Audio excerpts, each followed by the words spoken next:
en direct de Lubu avec l'extraordinaire Marion. Non, Laura Tournant. Mais tu devrais penser à t'appeler Marion, ça t'irait très bien. Enfin, en passant.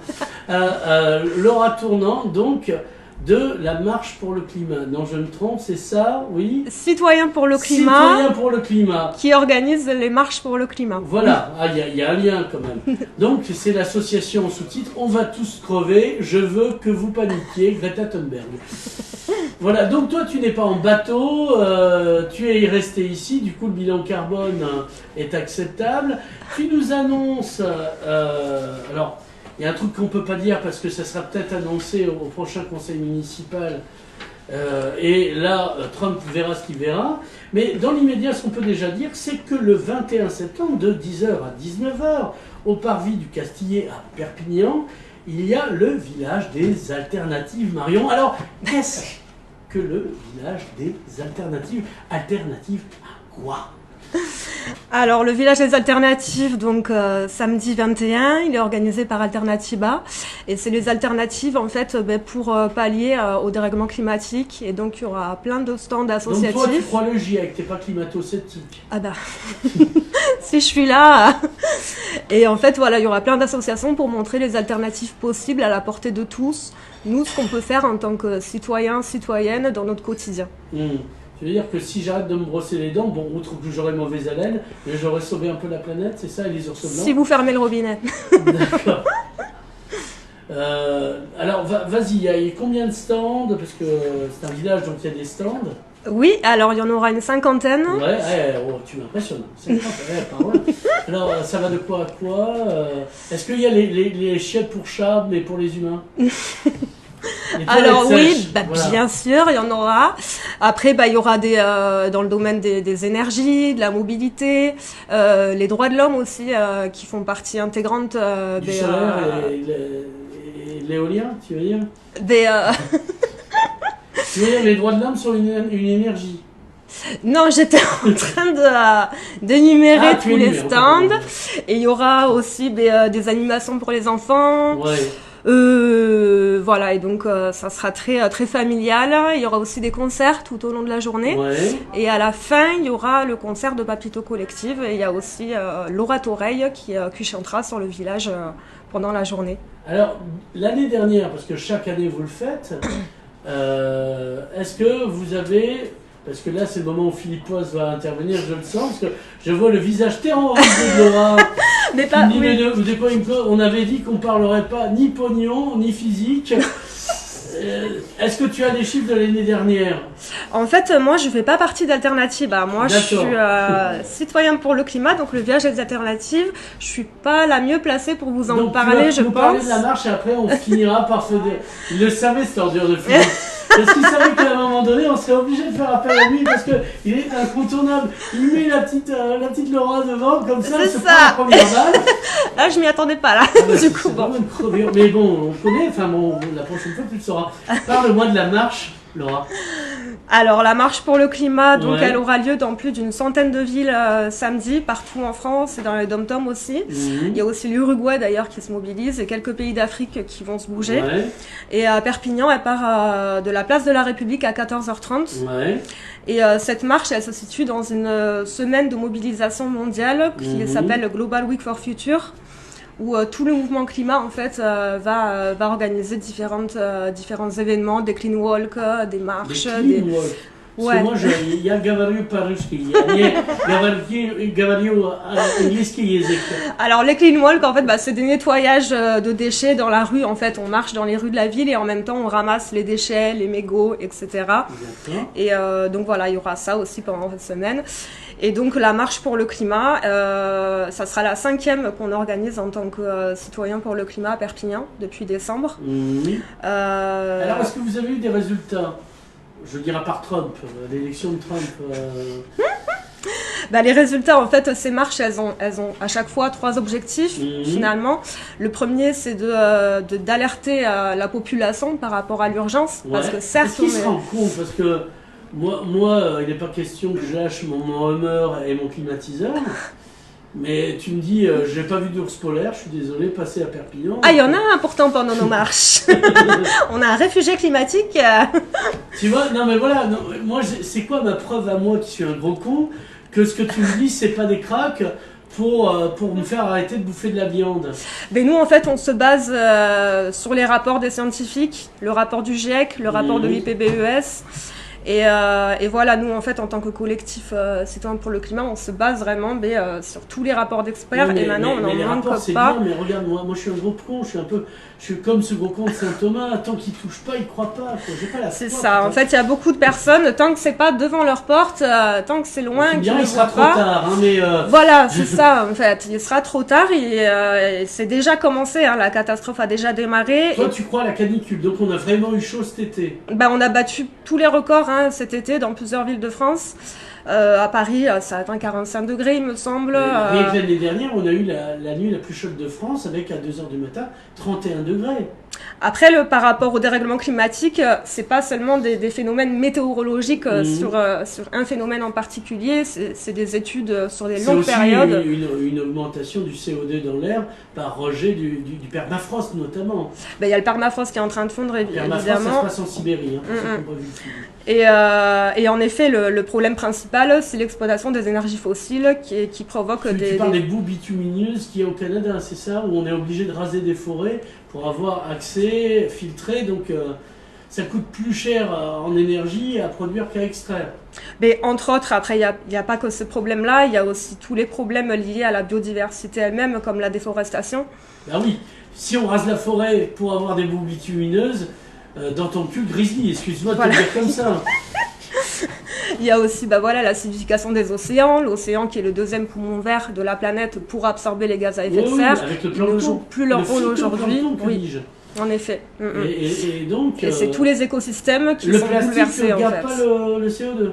Non, parce qu'il y a des océans. Malheureusement, pas encore. Non, ouais. Bah, c'est dommage, en effet, parce que bientôt il y en aura plus.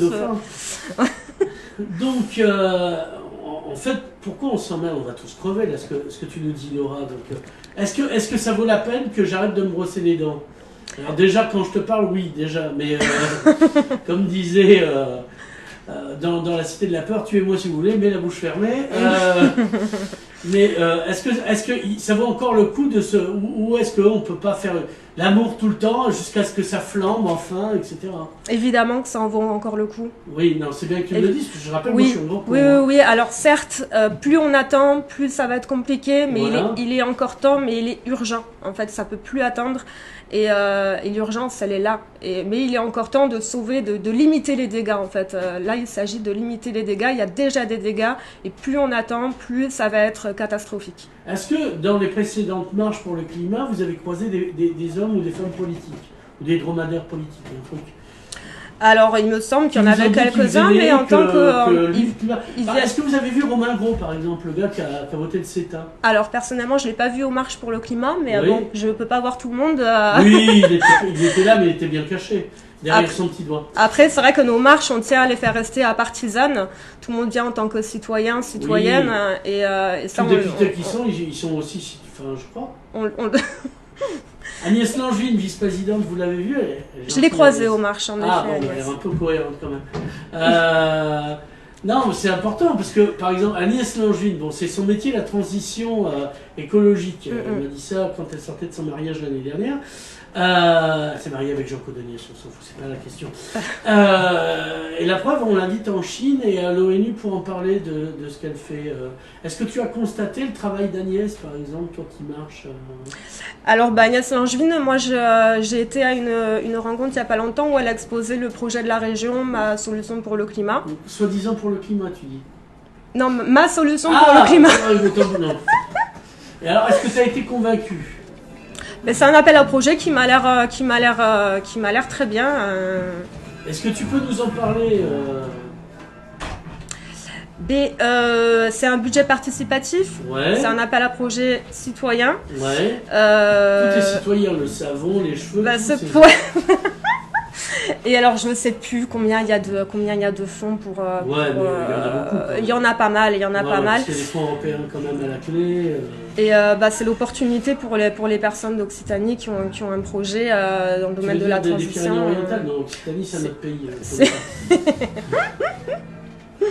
Donc, oui, parce que nous, les Normands, on est très sensibles à rester catalans. Donc, est-ce que ça t'a impressionné? Parce que bon, tu peux... Impressionné. Ouais, non, ils t'ont dit, bon, ben voilà, on va faire ça pour les ours polaires, à la région. Est-ce que tu crois? Est-ce que toi qui connais un peu le sujet, si tu veux... J'ai pas été impressionnée, mais je pense que de manière, l'effort, il doit se passer à tous les niveaux, autant au niveau de nous dans nos vies quotidiennes, que les élus, que les entreprises. C'est si tout le monde fait un effort commun qu'on a une chance d'y arriver, en fait. Oui, mais là, par exemple, un élu, une vice-présidence, c'est pas rien. Dans une région qui a la taille de l'Autriche, je parle de l'Occitanie, pas de l'Autriche, la région peut faire beaucoup, a priori. On pourra atteindre l'échelle de trucs. Mais elle pourrait faire beaucoup, il faut aller toujours plus loin après. C'est loin encore, c'est loin d'être à la hauteur de l'effort. Donc si tu avais Agnès devant toi, si j'étais Agnès, tu me dirais le petit chat est mort, certes, mais encore. On lui fera passer à Agnès Langevin. Est-ce que tu es je lui demanderais de faire simplement tout ce qui est en son pouvoir pour nous sauver et tout ce qui est dans son pouvoir. Je Agnès, elle va te dire qu'elle fait tout ce qui est en son pouvoir, etc. Est-ce que tu aimerais pas être embedded with Agnès pour être sûr que ce qu'elle dit, tu puisses le confirmer? J'ai pas trop compris la question là. Est-ce que si on te laissait travailler avec Agnès sous la forme d'un stage, comme ça tu pourrais voir si ce qu'elle dit, elle le fait. Est-ce que ça t'intéresserait? Personnellement, ça m'intéresserait pas comme place. Ah, mais ça lui fera plaisir. C'est un point de vue tout à fait personnel. D'accord, Fanny ou Philippe, je veux dire, le tout c'est que quelqu'un puisse vérifier que ce qu'on nous dit c'est vrai, quoi. Oui. Nous on a demandé là il y a pas longtemps à la mairie de Perpignan de déclarer l'état d'urgence climatique et écologique. Ouais. Et dans la motion, ceux qui ont rasé tous les arbres l'année dernière, tu veux dire? Eux-mêmes. D'accord. Et dans la motion qu'on a demandé, justement, on a demandé à mettre en place un conseil citoyen, justement, pour veiller au suivi du plan d'action qui serait mis en place et pour que tout ça soit fait avec justesse, en fait, et qu'il n'y ait pas des populations mises de côté dans ce plan. Et donc, en effet, inclure les citoyens dans les procédés des politiques locales et au-delà, c'est très important. Et ils vous ont répondu? Parce que tu peux demander, parce qu'il est dit dans la Bible, demandez, il vous sera répondu, mais c'est valable peut-être que dans la Bible. Le maire de Perpignan ne nous a pas répondu, mais la motion de déclaration d'urgence climatique est mise à l'ordre du jour du prochain conseil municipal jeudi 19 alors, ça changera septembre. Quoi que Perpignan dise « Ah ah, messieurs les industriels, Tremblay et Perpignan ont mis une motion contre vous ». Alors nous, dans la motion qu'on a proposée, on a demandé que ce soit pas justement uniquement qu'une déclaration, une énième déclaration en l'air. On a demandé que soit mis en place un plan d'action d'urgence. On a fait appel à des associations locales pour proposer des mesures dans les domaines de l'énergie, des transports, de l'alimentation, etc. Et voilà, après la motion, on ne sait pas si elle va être votée telle qu'elle. A priori, vous serez présent le jour du vote, tout à fait. Jeudi. Tout à fait. Il serait bien que de nombreux citoyens concernés, consternés déjà, mais concernés en plus, puissent venir avec des pancartes à brandir en plein conseil municipal. Nous voulons un conseil citoyen d'environnement. Alors, on prévoit un rassemblement devant l'hôtel de ville, avec en effet des pancartes. Et après, quelques-uns iront dedans, mais de manière non visible, pour écouter le vote de la motion et les débats à ce moment-là. D'accord. Et vous ne donnez pas le droit de gueuler en disant salaud de traître, assassin de la planète, etc. C'est pas prévu. Si la motion n'est pas votée. C'est pas prévu, mais on n'en restera pas là. Après, ça continuera. Après le conseil municipal, on lâchera pas l'affaire. D'accord. Bon, soyons rassurés. Alors, on va mettre un terme à cette interview. Donc, on va rappeler. Le village des alternatives, donc c'est le 21 septembre de 10h à 19h par Vie du Castillet, et la marche qui part Place de la République à 14h30. Voilà. Et on prévoit une petite surprise visuelle, donc soyez là. Il faut vraiment qu'on soit nombreux. On était plus de 2000 au mois de mars, on en espère au moins autant ce 21 septembre. Si vous avez eu chaud cet été, ce serait bien que vous soyez présents samedi prochain. Laura, merci beaucoup. Merci à vous.